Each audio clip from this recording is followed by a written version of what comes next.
El Nuevo Testamento presupone que los cristianos van a ofrendar regularmente. Regularmente. No es una vez al año, no es una vez cada 6 meses. Porque tú cobras quincenal o mensual. Bueno, debes ofrendar quincenal o mensual, tú decides.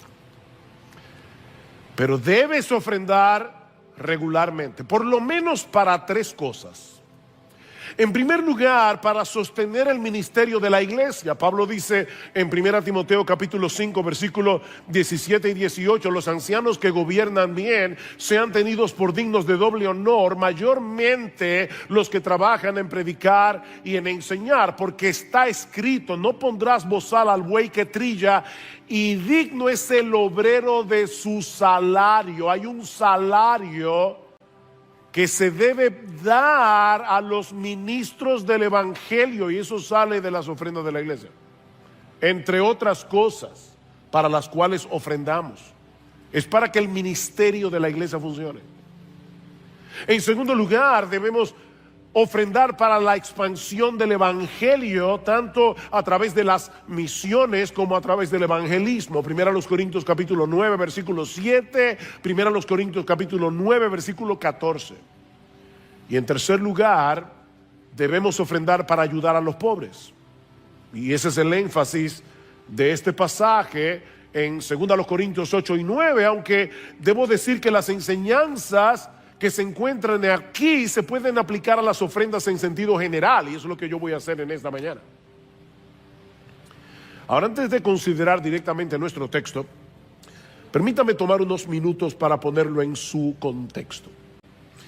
En los capítulos 8 y 9 de 2 a los Corintios, Pablo está animando a estos hermanos a participar en una ofrenda para los creyentes pobres en la ciudad de Jerusalén. Yo no tengo tiempo para explicar esto, pero en el año 41 después de Cristo vino una hambruna a Jerusalén, y a través de muchos otros factores los hermanos cayeron en una extrema pobreza, y el apóstol Pablo estaba recogiendo una ofrenda para ellos. Y con esa finalidad, Pablo se vale del ejemplo de los creyentes en Macedonia para animar y estimular la generosidad de los corintios. Noten el capítulo 8, versículos 1 y 2. Ahora, hermanos, os damos a conocer la gracia de Dios que ha sido dada en las iglesias de Macedonia. Pues en medio de una gran prueba de aflicción abundó su gozo, y su profunda pobreza sobreabundó en la riqueza de su liberalidad, o en la riqueza de su generosidad. Macedonia era una región de Grecia que durante un tiempo de su historia había sido muy próspera por sus minas de oro y de plata, pero resulta que el Imperio Romano confiscó esas minas y Macedonia cayó en un estado de mucha pobreza. Noten que Pablo dice que estos hermanos de Macedonia, en el versículo 2, se encontraban en medio de una gran prueba de aflicción. ¿Ven? Y luego dice que ellos estaban padeciendo una profunda pobreza. Es increíble las palabras que Pablo está usando aquí. Una profunda, la palabra profunda es bathos en griego, que es de donde se deriva la palabra baño en inglés. Bathos en griego, bath en inglés. Significa sumergirse en algo. Ellos estaban sumergidos en una profunda pobreza, y esa palabra pobreza significa literalmente miseria. Miseria, no era cualquier pobreza. Los hermanos de Macedonia estaban sumergidos en una profunda miseria. Eso es lo que Pablo está diciendo. Sin embargo, en vez de caer en la autocompasión y el descontento, Pablo nos dice que estos hermanos no solo abundaban en gozo, Ustedes oyeron eso. Ellos abundaban en gozo, sino que sobreabundaban en la riqueza de su liberalidad. Wow. La generosidad de estos creyentes en Macedonia es casi increíble. ¿De verdad? ¿No es así? Es casi increíble. Porque el sufrimiento suele ser una excusa para centrarse en uno mismo. Lo natural para la persona que sufre es pensar que los demás deben ser generosos con él. ¿No es así? Pero estos hermanos rogaron, dice Pablo, que se les permitiera participar en esta ofrenda. Imagínense a Pablo llegando a la iglesia de Macedonia, al culto de oración, y está dando un reporte de lo que está pasando en Jerusalén, simplemente para que estos hermanos oren. Pablo ve la pobreza y simplemente dice: hermanos, no se preocupen, simplemente oren, vuestras oraciones van a ser una bendición para estos hermanos en Jerusalén. Y de repente un hermano de Macedonia levanta la mano y dice: Pablo, escúchame, pero ¿cómo que oremos? Sí, vamos a orar, pero nosotros queremos ofrendar. No, hermanos, fíjense, yo no vine aquí a presionarlos para que ustedes ofrenden. Yo conozco vuestra condición, simplemente quiero que oren. Y toda la iglesia comienza a levantarse: no, Pablo, no, de ninguna manera. Nosotros queremos ofrendar. Por favor, Pablo, te rogamos, te suplicamos, no nos quites ese privilegio.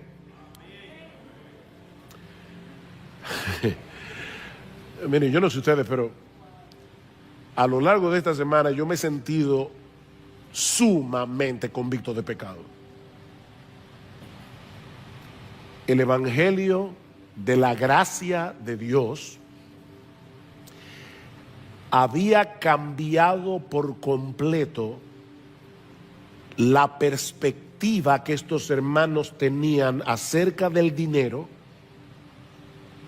acerca de dónde se encuentra nuestro verdadero gozo y nuestra verdadera riqueza. Estos macedonios no estaban haciendo otra cosa que reaccionando a lo que Dios había hecho por ellos en Cristo. Noten el versículo 9: porque conocéis la gracia de nuestro Señor Jesucristo, que siendo rico, sin embargo por amor a vosotros se hizo pobre, para que vosotros por medio de su pobreza llegaras a ser ricos. Ellos estaban imitando a Jesús.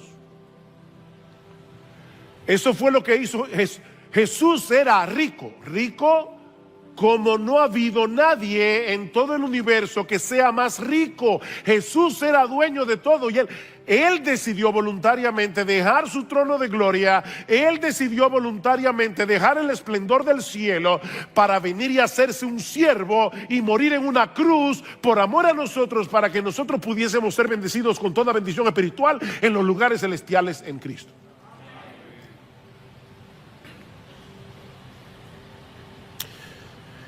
Y ese es el ejemplo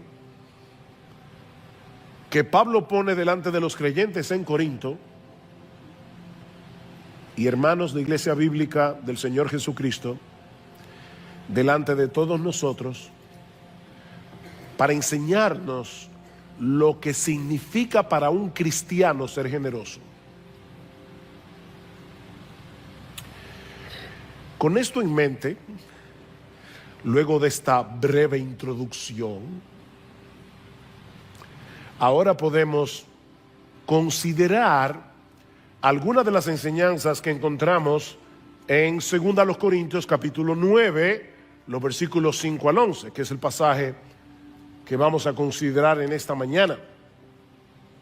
Y lo primero que encontramos aquí es un contraste, los versículos 5 al 7.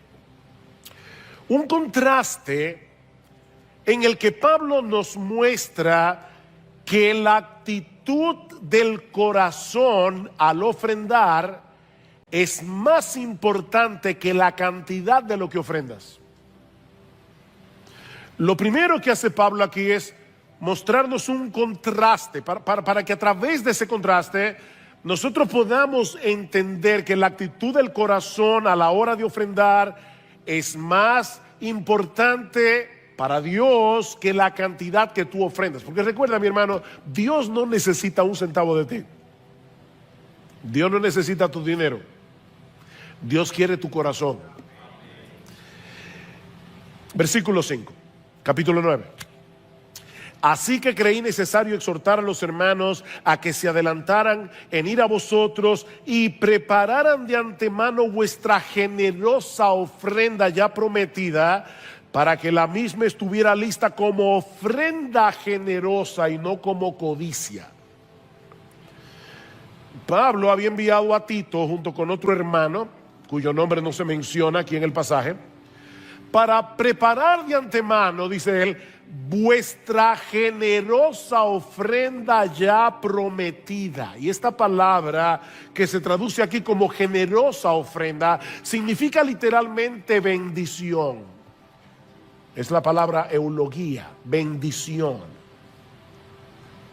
El contraste de Pablo aquí es que vuestra ofrenda sea dada como una bendición y no como de exigencia nuestra, dice la Reina Valera del 60. ¿Ven el contraste? Como una bendición, no como si fuera una exigencia.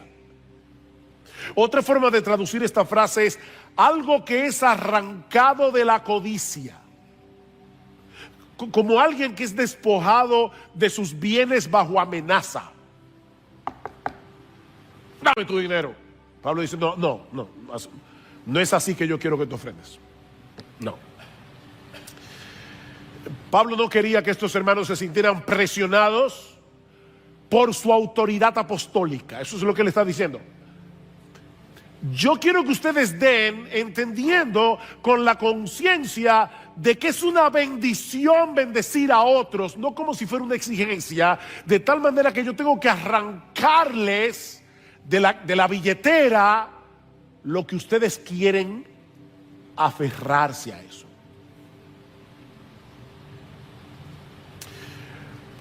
El segundo contraste está en el versículo 6. Pero esto digo: el que siembra escasamente, escasamente también segará. El que siembra abundantemente, abundantemente también segará. Dios espera que demos de forma generosa, no con tacañería. Ese es el contraste aquí. No escasamente, sino abundantemente. ¿Ven? Con un corazón generoso, no con un corazón tacaño. Sean abundantes a la hora de dar, dice Pablo, porque el que siembra escasamente segará escasamente. Y Pablo está pensando aquí en el agricultor que pierde su semilla. Cuando el agricultor siembra su semilla, en cierto modo la está perdiendo, pero la está perdiendo para luego tener la cosecha, ¿verdad? Esa pérdida resultará en ganancia cuando llegue la siega. Mis hermanos, la matemática de Dios es distinta a la matemática del hombre. En la matemática tuya y mía, 10 menos 1 es igual a 9. Y 10 menos 0 es igual a 10. Si tú quieres tener 10, ¿qué debes hacer? No dar nada. Fíjense, en la matemática del hombre, si yo quiero quedarme con 10, ¿qué debo dar? 0, porque 10 menos 0 es 10. Porque si doy 1, aunque sea, ya me quedé con 9. La matemática de Dios es absolutamente diferente. No, si tú quieres quedarte con todo, escasamente segarás. Y yo estoy consciente, mis hermanos, de que esto suena a lo mismo que dicen los falsos maestros del evangelio de la prosperidad. Yo lo sé. Pero como espero mostrar en un momento, hay un mundo de diferencia entre los que predican estos siervos del diablo, porque son siervos de Satanás, y lo que Pablo está diciendo aquí. Pues no voy a entrar en eso ahora, pero hay una diferencia. Mis hermanos, sin embargo, el hecho de que algunos estén torciendo a las escrituras para su propio beneficio no elimina lo que este texto dice. Y Pablo está diciendo que hay una relación directa entre la generosidad de lo que se da y la generosidad de lo que se recibe. El que siembra escasamente, segará escasamente. Y el que siembra abundantemente, segará abundantemente. Por supuesto, lo que esa generosidad implica para unos no es lo mismo de lo que implica para otros, pero todos debemos ser generosos a la hora de dar. Repito, esa generosidad no se va a ver igual. Dios no está contando la cantidad que tú das. Déjeme ponerlo de esta manera. Mira, mi hermano, si tus ingresos se han incrementado en los últimos años, y eso es más evidente en tu estilo de vida que en tus ofrendas, probablemente eso es un indicativo de que tú estás sembrando escasamente. Déjame repetirte eso otra vez. Si tus ingresos han aumentado en los últimos años, y eso es más evidente porque tu estilo de vida ha aumentado, pero no tus ofrendas, tú estás en problemas. Muy probablemente tú estás sembrando escasamente. Eso es lo que ha pasado en los Estados Unidos de Norteamérica, donde las estadísticas son más fieles que en países como los nuestros. Estudios han demostrado que los ingresos de los cristianos en los últimos años han aumentado en los Estados Unidos y las ofrendas han disminuido. ¿Saben lo que eso indica? Un problema del corazón. Hay un problema del corazón. Pablo dice en 1 Corintios capítulo 16 versículo 2 que todo creyente, y él usa la expresión cada uno, es decir, todos, cada uno debe ofrendar regularmente, dice Pablo, según haya prosperado. ¿Se dan cuenta? El punto no es la cantidad específica que ofrendamos, no ese no es el punto, sino que esas ofrendas deben ser generosas en proporción a nuestro ingreso. Por eso es que no se va a ver igual en unos o en otros, según haya prosperado. Decía C.S. Lewis que si nuestros gastos en comodidades, lujos, diversiones está a la altura del estándar común entre aquellos con los mismos ingresos que el tuyo, probablemente estás dando muy poco. ¿Tú entendiste eso? Mira, si alrededor de ti hay personas que tienen el mismo ingreso, o más o menos el mismo ingreso, y tus gastos en lujos, en comodidades, en diversiones, está a la altura del estándar de esa gente que te rodea, es muy probable que tú estés dando muy poco.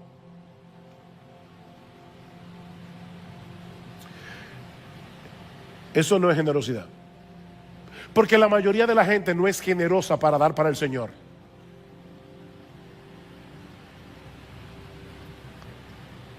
¿Han aumentado tus ingresos en estos últimos años? Y si es así, ¿dónde se ve eso más claramente? ¿En tus ofrendas o en tu estilo de vida?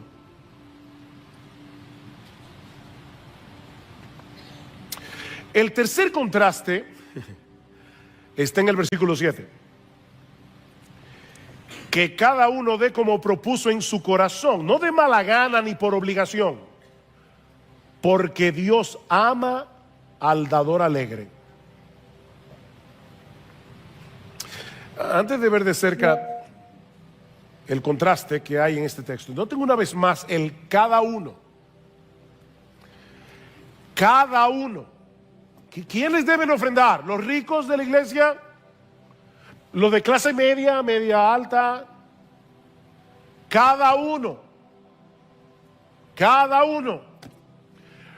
Ofrendar es una responsabilidad de todo creyente, todo aquel que ha sido hecho partícipe, beneficiario de la gracia de Dios en Cristo debiera ofrendar. Ningún creyente está exento. De hecho, ningún creyente debería desear que lo eximieran de ese privilegio. Eso es lo que vemos en el ejemplo de los macedonios. No, Pablo, no nos quites ese privilegio. No nos quites esa bendición, porque es más bienaventurado dar que recibir. ¿Por qué tú me quieres quitar esa bendición?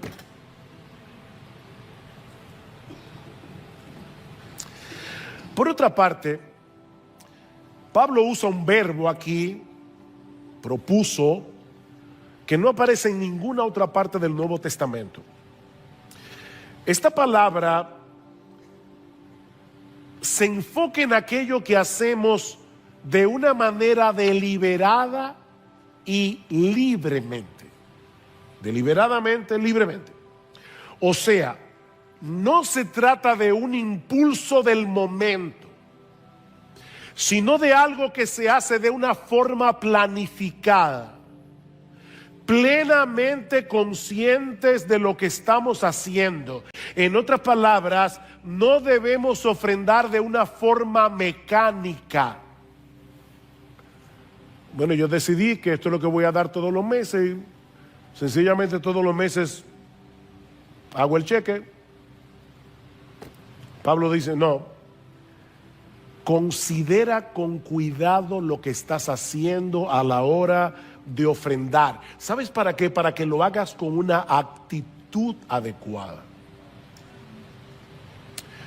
De ahí el contraste en nuestro texto. No de mala gana. Ahí están pidiendo otra vez. Ese es el espíritu. ¿Qué problema? Uno con el agua hasta el cuello, ahora encima de eso la ofrenda, la bendita ofrenda. No, hermano, no. Mira, ni que des $1,000,000. No, así no. No de mala gana, dice Pablo. No de una forma renuente. Como algo de lo que uno se desprende con resistencia. La idea que Pablo parece querer transmitir es la del individuo que ofrenda, escucha esto, lamentando en su corazón todo lo que pudo haber hecho con ese dinero.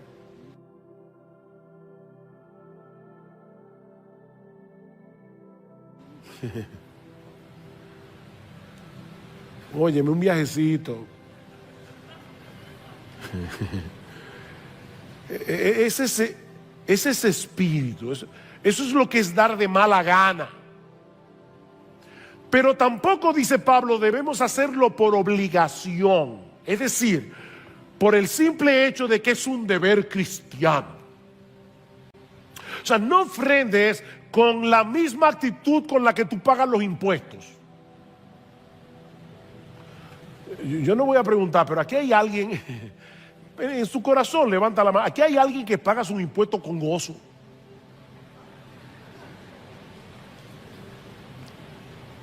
Qué suerte que la Biblia nos dice, Dios ama al que paga sus impuestos con alegría. Pero Él sí dice que ama al dador alegre. No ofrendes como el que paga sus impuestos. Nadie quiere tener problemas con el impuesto sobre la renta.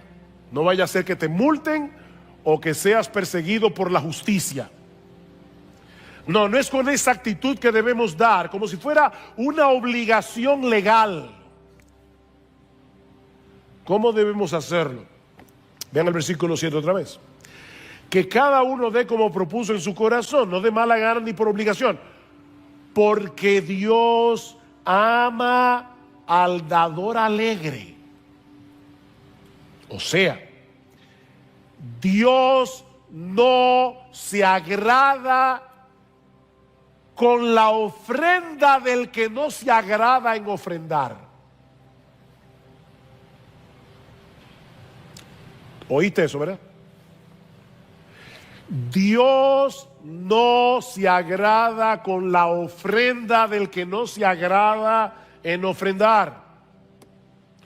Él se deleita en aquel que se deleita en imitar su generosidad. Valga la redundancia. En este caso vale la redundancia. Mis hermanos, nuestro Dios es tan generoso, tan generoso. Y su deleite es ver ese reflejo de su carácter desarrollándose en aquellos que fueron comprados con la sangre de Jesús. Cuando Dios ve eso en el corazón de sus hijos, Él ve un reflejo de Él mismo y Él se goza en eso. ¿Ves? Dios ama al dador alegre. Por eso es que alguien decía que es tu perspectiva de Dios lo que determina tu perspectiva de la ofrenda. Es lo que tú ves acerca, lo que tú piensas y crees acerca de Dios. Tú ves a Dios como alguien que retiene sus dones, como un Dios tacaño que da lo necesario y a regañadientes. O tú ves a Dios como alguien que sobreabunda en generosidad. Juan 3:16, de tal manera amó Dios al mundo que dio. Él es un Dios que da. ¿Y qué da? A su Hijo unigénito. O sea, Dios no tiene nada más valioso, nada más valioso que su Hijo.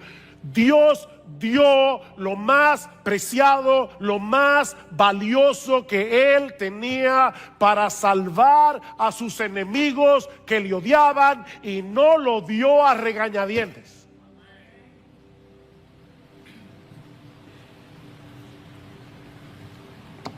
Esa es una de las cosas que sorprende de la ofrenda de los macedonios, porque era para los santos en Jerusalén. Ustedes saben la hostilidad que había entre los judíos y los gentiles en el primer siglo. Algunos judíos en el tiempo de Pablo veían a los gentiles como perros. Y de hecho no todos estaban, los cristianos judíos no estaban tan contentos con que Pablo llevara la obra misionera hasta los gentiles. Lean el capítulo 11 del libro de los Hechos. No todo el mundo estaba contento. Y ahora la gracia de Dios es tan increíble que llevó a los macedonios a pasar por alto esos prejuicios y ofrendar generosamente de lo que no tenían para ayudar a esos que en el pasado los odiaban. ¿Saben qué estaban haciendo ellos? Imitando a Dios. Imitando a Dios, que dio lo más preciado que Él tenía para salvar a aquellos que lo odiaban. Y no lo hizo a regañadientes. Mira, mi hermano, la próxima vez que tú vayas a ofrendar, piensa en Sofonías 3:17. Jehová está en medio de ti, poderoso. Él salvará, se gozará sobre ti con alegría, callará de amor, se regocijará sobre ti con cánticos. Él dio lo más preciado que tenía para que pecadores culpables pudieran ser absueltos en su tribunal, y ahora Él se goza y se regocija sobre esos que Él compró con cánticos de alegría.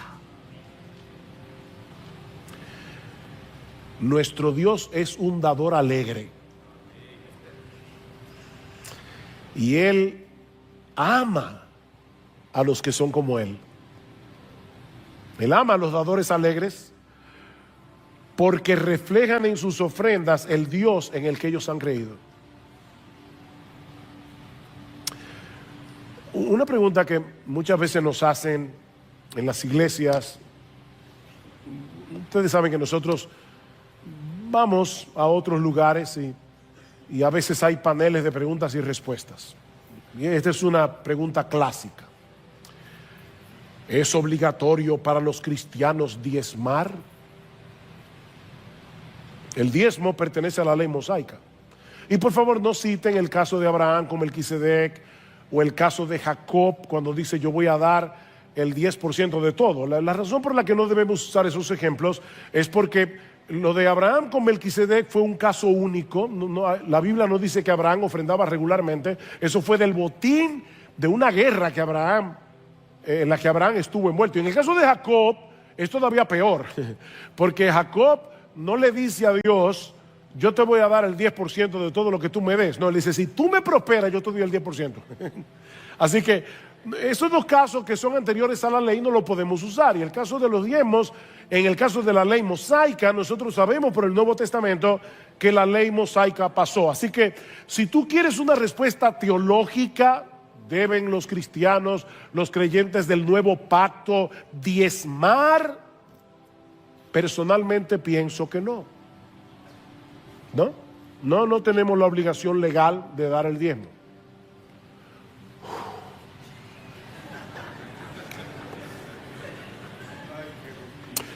Tú puedes tomarlo como una medida de referencia si tú quieres, eso es sabio, para calcular tus ofrendas regulares como punto de partida. Pero no sería un pecado si tú no diezmas. Debes ofrendar regularmente, eso sí. Si no lo haces, eso sí es un pecado. Pero no diezmar. Ahora, yo creo, mis hermanos, que la pregunta de un cristiano debería ser otra.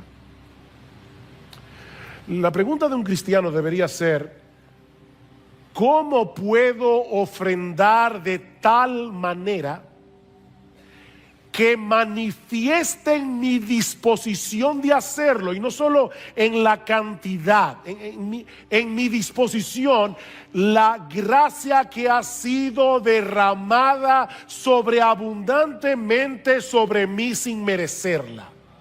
Esa es la pregunta.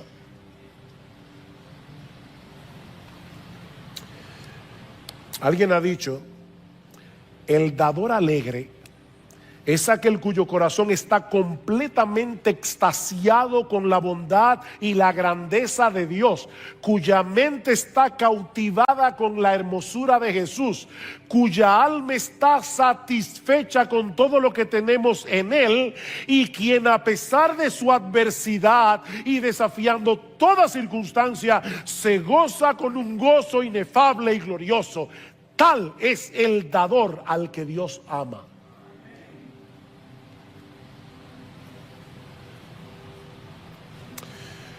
Bueno, pastor, mire, yo no he estado ofrendando con la actitud que debiera. Y muy probablemente no he estado agradando a Dios con mis ofrendas. ¿Qué hago? ¿Dejo de ofrendar hasta que esa alegría venga a mi corazón? Esa es una pregunta honesta. Bueno, déjame decirte, yo no estoy terminando por si acaso. No, espérense, no. Es temprano. Lo primero que debes hacer es darle gracias a Dios, porque el sentirte convicto de pecado quiere decir que su Espíritu está obrando en ti por medio de su palabra. Dios inspiró su palabra para hacer eso en nosotros. Toda la Escritura es inspirada por Dios y útil, ¿para qué? Para enseñar, para redarguir, ¿ven?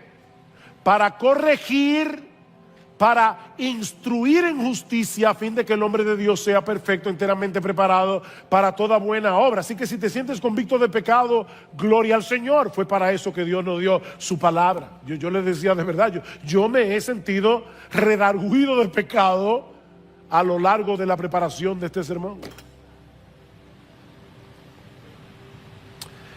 Pero esa corrección de la palabra no está supuesta a aplastarnos bajo el peso de la culpa y de la autocondenación, sino corregir nuestros caminos para ser entrenados en la justicia. Solo así seremos equipados para toda buena obra. Así que lo primero que debemos hacer es darle gracias a Dios. Qué bueno que el Espíritu Santo todavía está obrando en nosotros y que nuestros corazones no están endurecidos a su palabra.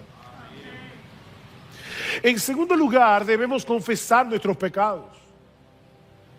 Debemos confesar nuestra falta de generosidad, debemos confesar nuestra falta de alegría al dar, nuestra intencionalidad al dar, confiando en la promesa de que si confesamos nuestros pecados, Él es fiel y justo para perdonar nuestros pecados y limpiarnos de toda maldad. No te quedes aquí aplastado, confiesa tu pecado y acepta por la fe el perdón de Dios. En tercer lugar, pídele a Dios que te dé una visión fresca de su carácter y de su abundante gracia desplegada a tu favor en el Evangelio. Eso fue lo que hizo Pablo en esta carta. Ya conocéis la gracia de nuestro Señor Jesucristo, que siendo rico se hizo pobre para que vosotros en su pobreza fueseis enriquecidos. Mi hermano, sumérgete en la palabra de Dios. Contempla allí las riquezas de la gloria de nuestro bendito y precioso Salvador, una gloria de la que Él decidió despojarse para que nosotros pudiésemos ser partícipes de la riqueza de su gracia. Ven esta tarde a la cena del Señor. Ese es un buen momento para hacer esto. Ven a la cena del Señor, ven. No dejes de venir a la cena del Señor con un corazón preparado, pidiéndole al Señor que te conceda un corazón tan generoso como el suyo. Sí, pastor, pero mientras tanto, ¿qué hago con mis ofrendas? Ofrenda generosamente. Mientras tanto, ofrenda generosamente. Aunque en este momento no estés experimentando la alegría de dar. Alguien muy sabiamente dijo: cumple la dimensión externa de tu deber de ofrendar regularmente con la esperanza y expectativa en oración de que eso te ayudará a reavivar tu deleite interno. Y ahora escuchen lo que dice este autor. No, eso no es hipocresía, porque estás llevando a cabo el acto externo con la esperanza de recuperar el gozo interno y no como un sustituto de ese gozo o como un disfraz para convencer a otros de una alegría que no estás experimentando. No dejes de ofrendar porque te sientes redarguido de pecado. Eso no será de ninguna ayuda para darle muerte a la codicia de tu corazón que te está quitando la alegría de dar. La única forma de matar la codicia es dando. Dando. Pero este es el primer punto de mi sermón. Por eso les decía, yo no estoy acabando. Hay algo más que Pablo nos enseña, dos cosas más que Pablo nos enseña en este pasaje. Le prometo que voy a ser breve en estos dos puntos. Este era el más importante. Esto va a ser breve. Pablo nos enseña también en este pasaje que Dios prospera a los cristianos que dan generosamente para que sigan dando con generosidad. Recuerden el versículo 6, el que siembra escasamente también segará. El que siembra abundantemente, abundantemente también segará. Está prometiendo Dios enriquecer a todos aquellos que ofrendan generosamente, como dicen los falsos evangelistas de la prosperidad. Absolutamente no. Si observas el texto con cuidado, verás cuál es el propósito por el que Dios promete bendecir a aquellos que dan con generosidad. Ven el versículo 8.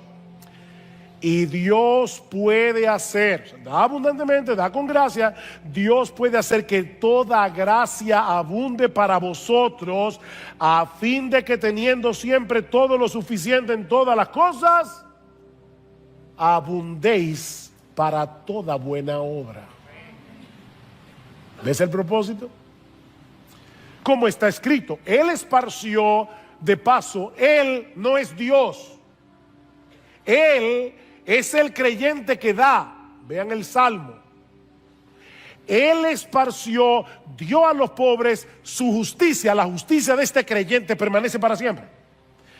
Y el que suministra semilla al sembrador y pan para su alimento, suplirá y multiplicará vuestra sementera. ¿Saben para qué? Para aumentar la siega de vuestra justicia. Otra vez. Versículo 11. Y seréis enriquecidos en todo. ¿Saben para qué? Para toda liberalidad, la cual por medio de vosotros produce acción de gracias a Dios. Ven, no es siembra tu semilla para que mañana tengas un Rolls Royce, un Rolex. No, es para que des más. Otra vez cito a Piper aquí. El punto es que Dios nos da más de lo que necesitamos, no para que podamos almacenar el exceso, sino para que podamos proveer para buenas obras. Ofrendar para los pobres, para las misiones y para la iglesia. Sigue diciendo Piper, y este texto, este es el knockout de la cita. O para conectarlo con el versículo 7, Dios ama al dador alegre. La razón por la que Dios te da más de lo que necesitas, hermano, afina tus neuronas. Oye esto. La razón por la que Dios te da más de lo que necesitas no es para que reduzcas tu gozo guardándolo para ti, sino para que incrementes tu gozo dando más. Miren, búscame a un egoísta y encontrarás a un miserable, que es más bienaventurado dar que recibir. ¿Tú crees eso? No mates tu gozo, no lo mates guardándolo todo para ti. ¿Ven la diferencia entre los falsos satánicos evangelistas de la maldita prosperidad que salieron del infierno? Entonces, ¿ven la diferencia entre en lo que predican estos falsos maestros de Satanás y lo que Pablo está enseñando aquí?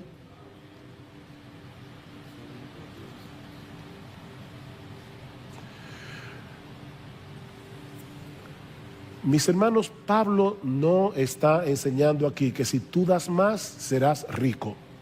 Y los creyentes de Macedonia son una prueba de que Dios no prometió eso.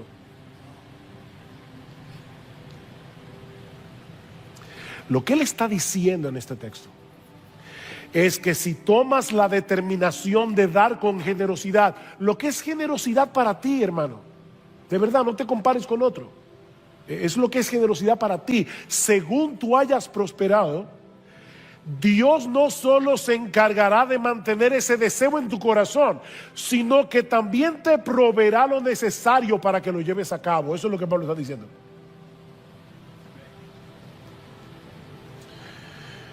Recibimos para dar, no para hacernos millonarios. Ese es el punto de la cita del Salmo 112, que está en el versículo 9. Como está escrito, Él esparció, el creyente, Él dio a los pobres, su justicia permanece para siempre. En este salmo se habla del hombre que se compadece del pobre y cómo Dios lo prospera para que pueda continuar haciendo obras de justicia. Obras de justicia que no solo repercutirán en esta vida, sino en la venidera. Su justicia permanece para siempre.